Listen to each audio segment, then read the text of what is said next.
Hello everybody, I want to thank you for watching Mr. Oza's virtual classroom, and today we are going to be talking about the novel The Kite Runner, and this is a novel that we're going to be reading throughout term number 3 here in English 4, and so let's get right to it here. Our goals for today, we're going to talk a little bit about the country of Afghanistan. That is the setting for the novel that we'll be reading. We're going to introduce the characters of the Kite Runner. It shouldn't take too long. I would like you to take notes in your daily Do Now packet if you are one of the members of my English 4 course. And then we're going to introduce the themes and motifs of the Kite Runner that we're going to be talking about throughout the unit. Also, I'd like you to take some notes in your packet. So, jumping right in, this is the cover of the novel. This is the first novel written by the author Khaled Hosseini. #1 New York Times bestseller, and this is an image, a promotional photo for the film version, The Kite Runner. This movie was released in 2009. Some good acting in this movie that we'll be watching during class. So Afghanistan is a country in the Middle East. As you can see here, this is the Afghan flag in the upper right corner, and you have 4 landscapes of the beautiful country that is Afghanistan. I think there is a misconception that Afghanistan is a country that is nothing but one big giant desert, and as you can see here, some pretty different and interesting landscapes. You've got beautiful forests, you've got lakes and rivers, you've got mountains where people go skiing and things like that. If you want to kind of zoom out on the map of the world, Afghanistan is located in what is referred to as the Middle East. Right there, just north of Pakistan and just to the east of Iran. And as we zoom in a little bit and we look at some of the neighboring countries, we have Iran, Turkmenistan, Tajikistan to the north, Pakistan to the southeast, and here in the center of the country is Kabul, the capital city of Afghanistan. There's about 30 million or so people living in Afghanistan. To compare with some other countries that you might be familiar with, the United States has roughly 300 million, a little bit over that now, maybe 330 million or so people. The Dominican Republic, population of about 10 million, while Puerto Rico has about 3.5 million, and the city of Lawrence, where a lot of my students are, has about a population of 70,000 people. So 30 million, beg your pardon, living in Afghanistan. A few interesting notes on the culture of Afghanistan. Again, here is the current flag of Afghanistan. A lot of delicious food that you can eat over there. Here's some grilled meat, also called kebabs. A dish called bolani. Very popular bread from all over the Middle East and other parts of Asia, naan. Basketball, one of the more popular sports in the United States, also quite popular in Afghanistan.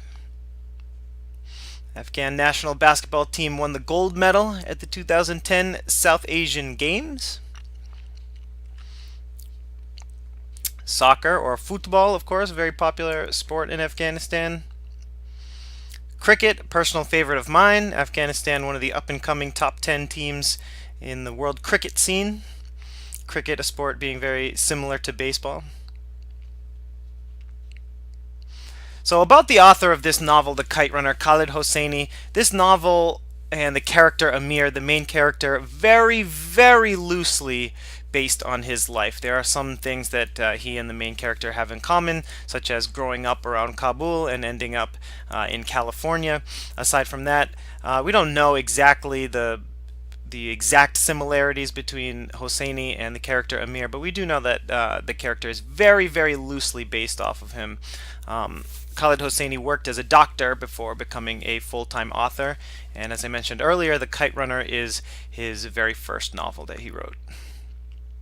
Alright, so now we can take some notes. So grab your packet and you can take notes on some of these characters. The first important character that we're going to talk about is, of course, the protagonist, the narrator, Amir. So you'll see here it says that he's a 12-year-old boy. And as I've mentioned in class, he is a 12-year-old boy when we start chapter 2 of the novel. So in chapter 1, we see Amir as a 35-year-old man, and he's living in San Francisco, California. And he gets a phone call from his old mentor, who he grew up in Afghanistan with. And this phone call kind of creates a flashback situation where we see the adult Amir begin to think about his childhood. And from chapter 2, for a large chunk of the book, he goes into an explanation of his past, what the life is like growing up in Afghanistan. And comparatively speaking, he's living the good life in Afghanistan. When he grows up, as you can see here, he's got a nice place to live. He's got a father who's got multiple sources of income, and he's going to a good school, and so he's not living in poverty or anything like that. He's a Pashtun boy, meaning that he is part of the ethnic majority as opposed to the ethnic minority. And so, as we move to the next character, Hassan. This is the best friend of Amir, who's 1 year younger than he is, and so we see Hassan for the first time in the novel in that second chapter when Amir is flashing back to his past and describing what it was like to grow up in Afghanistan. And Hassan is part of the ethnic minority in Afghanistan, part of the Hazara ethnic group. And so he works with his father in Amir's home as basically a housekeeper. Hassan is not going to school, and he and his father do things like making the beds and cleaning dishes and cleaning up the house. So Hassan and Amir, this is a huge part of the novel when we see them growing up as best friends, despite one being part of the ethnic majority and one being part of the ethnic minority. They're still great friends growing up. Now, the novel is called The Kite Runner, and you might be wondering where that name comes from. Well, we'll start by talking about kite fighting. So kite fighting is this popular game of battling kites, which is played all over the world. Actually, they play it in many different countries, and so the goal of the game is to cut your opponent's kite using the line of your kite string. And so by having sharp things attached to the kite string, you'll actually be able to slice other kites out of the sky.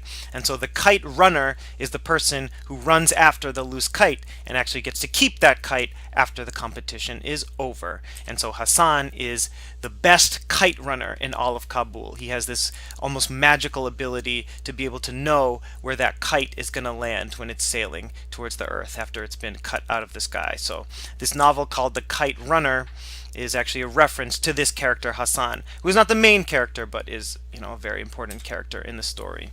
And here are some photos of kites and the preparation for the kite fighting competitions that are held all over the world.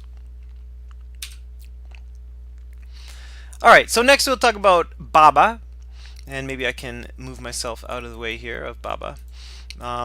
Baba is the father to Amir, and Amir's, as we said, it lives in a kind of well-off household where his father is a well-respected businessman living in Kabul. He provides for his son. He is a widower. His wife passed away in giving birth to Amir. So Baba is raising Amir without a wife, and we will get into the relationship between Baba and his son Amir. So Baba is the word in the Farsi language for father.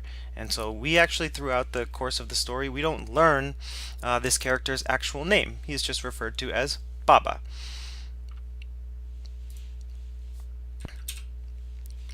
Alright, next character here is Rahim Khan. Now this is a business partner of Baba's. He is a mentor and a friend to Amir, almost like an uncle to Amir. He's a very important character for that reason. As I mentioned earlier, in the very first chapter of the novel, quite literally on the first and second pages of the novel, we see Amir as an adult. He's 35 years old, living in San Francisco, and he gets a phone call from this man, Rahim Khan. Rahim Khan tells him, Amir, there's a way for you to be good again. and he's referring to some sort of mistake that Amir made back in his childhood, and he wants Amir to achieve redemption for that mistake. And so we're going to talk about that theme of redemption later, but Rahim Khan, being a very important character in the story, he really helps get the novel rolling. He helps it get off to a good start by getting the reader kind of hooked on, well, what is this mistake that Amir did? Like, what does he need to achieve redemption for? What is the problem?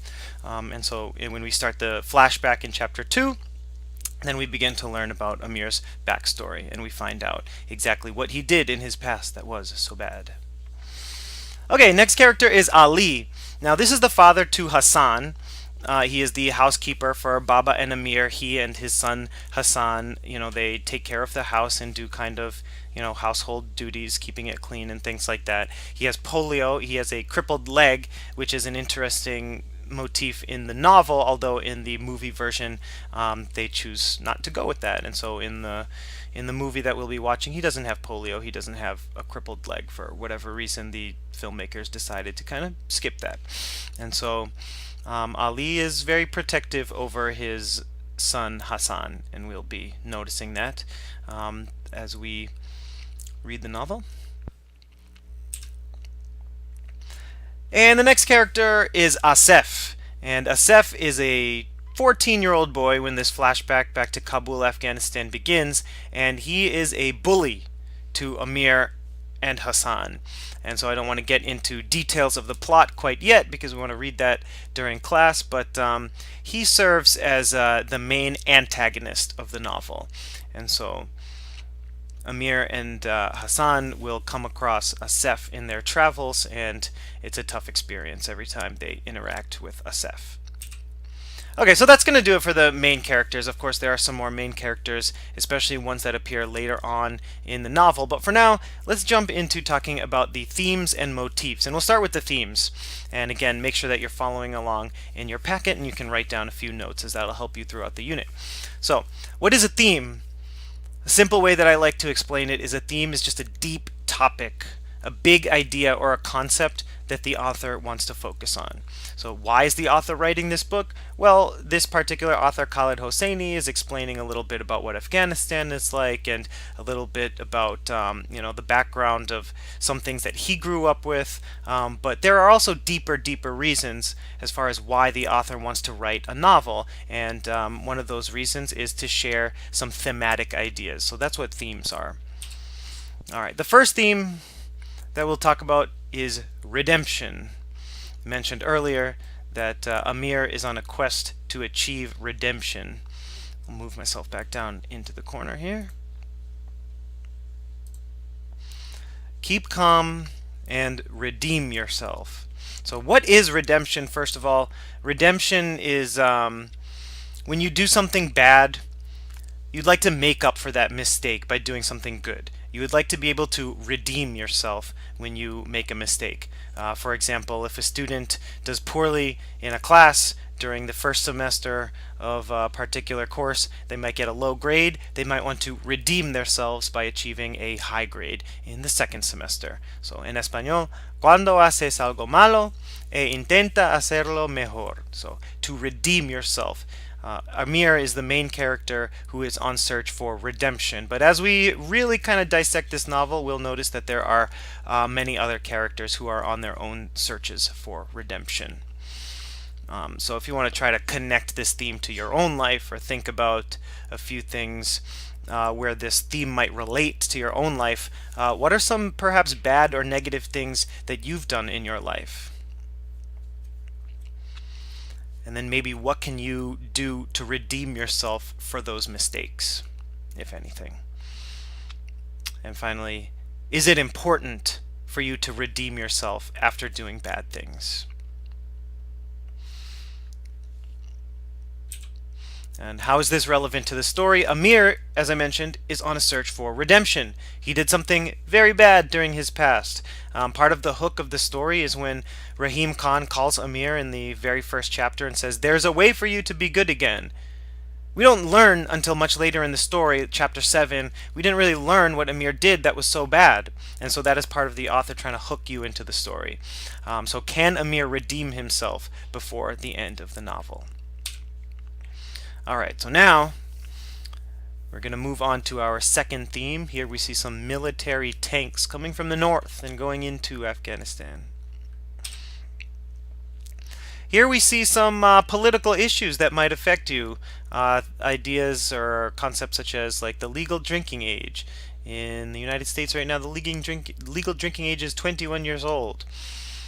Is that a kind of a political concept that might affect you?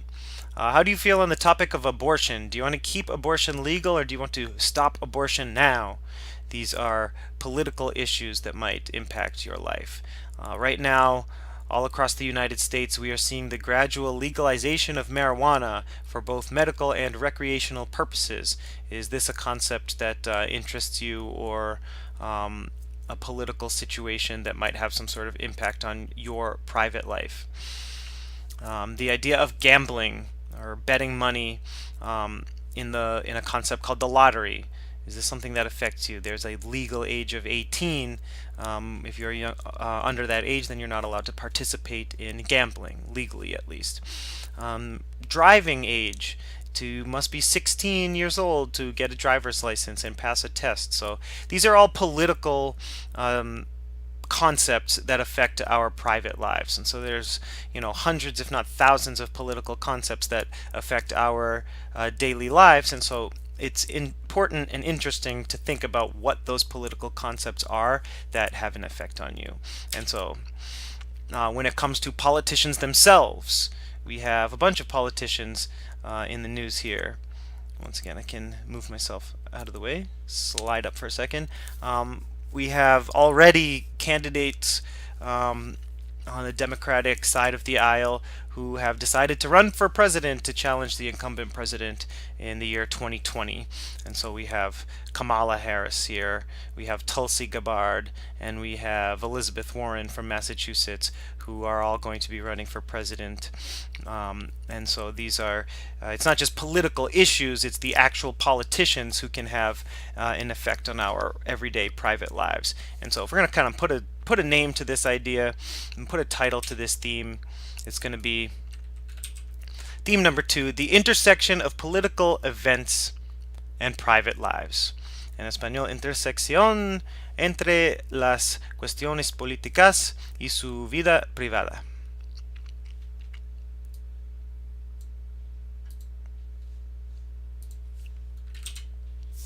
So, how often do politics or war affect our private lives?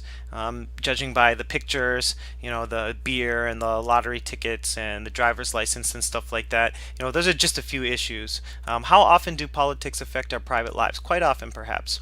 How do we react when politics affect our private lives? Sometimes we get excited, sometimes we get angry, and sometimes we feel quite neutral. And one problematic thing, perhaps we don't feel anything, or we don't even notice those changes. Should we do anything to influence politics? Should we vote? Should we post on social media about our political opinions? Should we do these things to try to influence the political situation in our country, in our cities, in our states? And then finally, when have political events affected your life? Do you remember any specific political laws, events, politicians in general that affected your private life? One example for me, I always would like to bring this one up, is in 2008, Barack Obama was elected president, and I was in college at the time. I was a junior in college at the time. It was the first presidential election that I was old enough to vote in, and so I was feeling very passionate about politics at that time.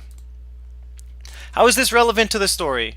The Soviet Union invades Afghanistan in the late 70s, and during the flashback of Amir talking about his childhood, this has a major impact on his life and the private lives of everyone in the nation. This is not the only this is not the only example of political, legislation or some sort of political concept affecting the story, but this is probably the most serious, maybe the most prevalent example.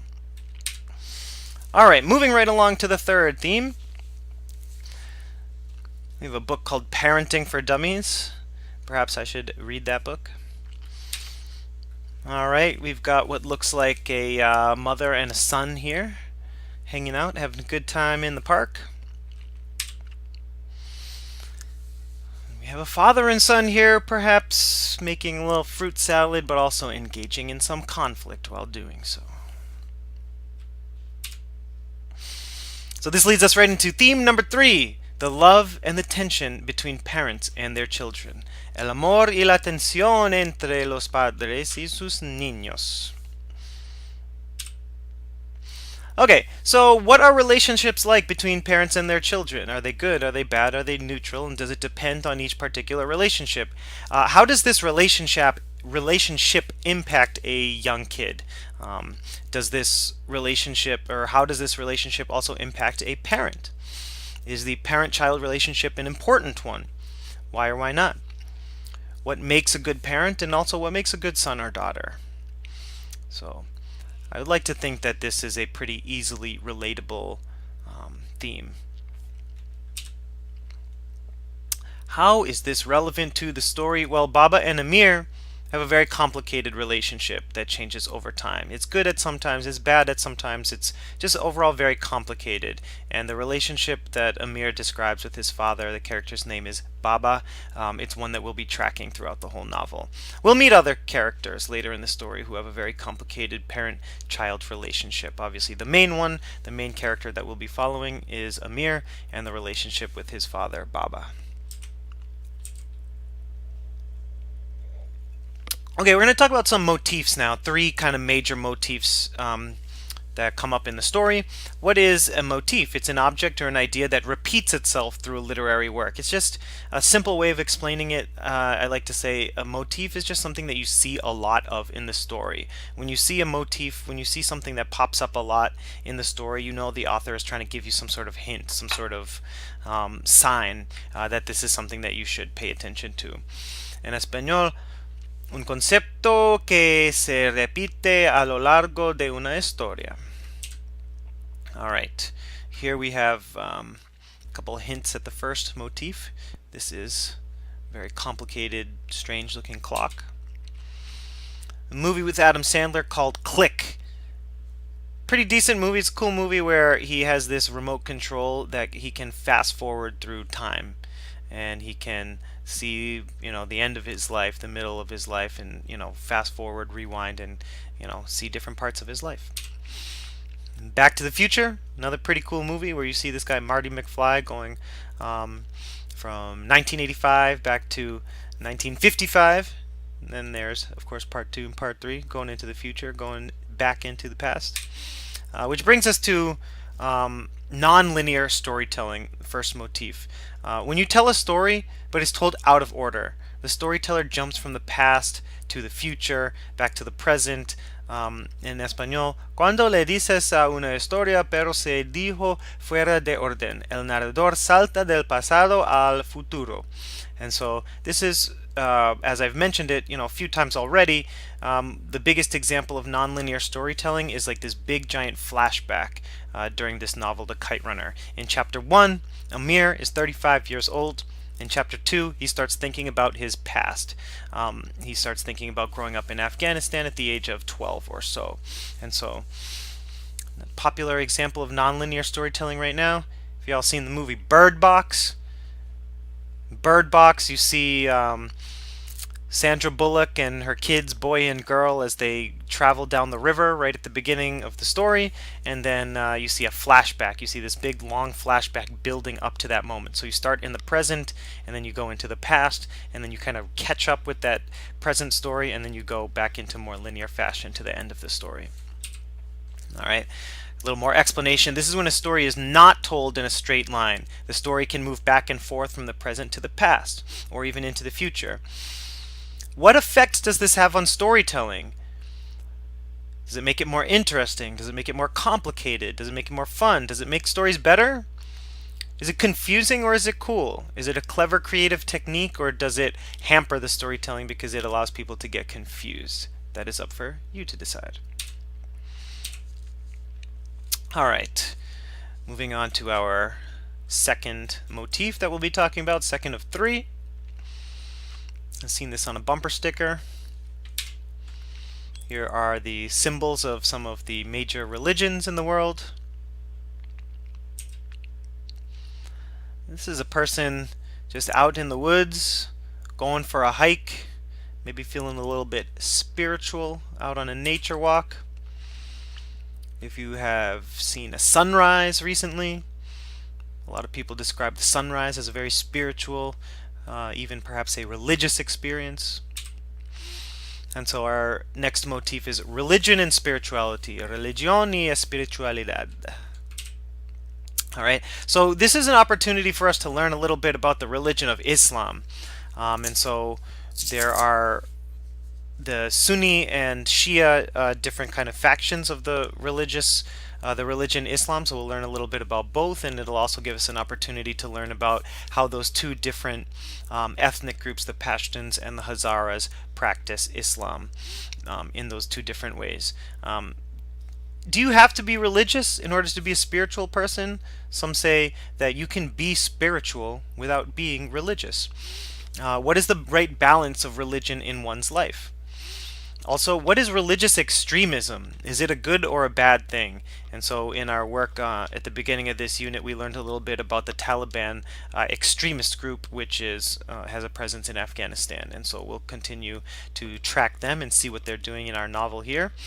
And finally, what are some cool or interesting religious holidays, celebrations, or rituals that exist? One that we learned about was Nowruz, which is the Afghan New Year's Day celebration that we saw a video of in the documentary that we watched last week.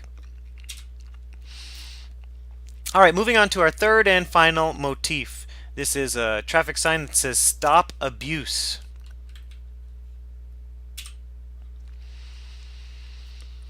If you see something, say something.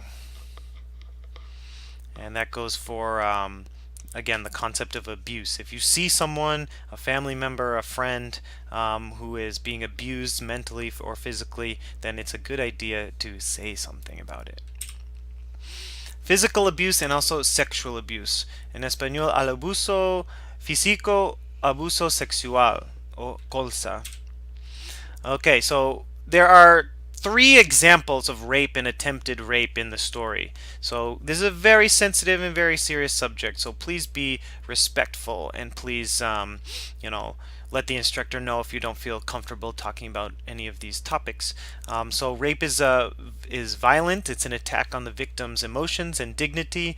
It can result in serious emotional trauma, and so a lot of times, every time I teach this book, students ask, "Mister, why do we have to read about this? Why do we have to learn about this? This makes me feel uncomfortable." And so I challenge students to think, what can we as a society do to prevent child abuse, physical abuse, sexual abuse?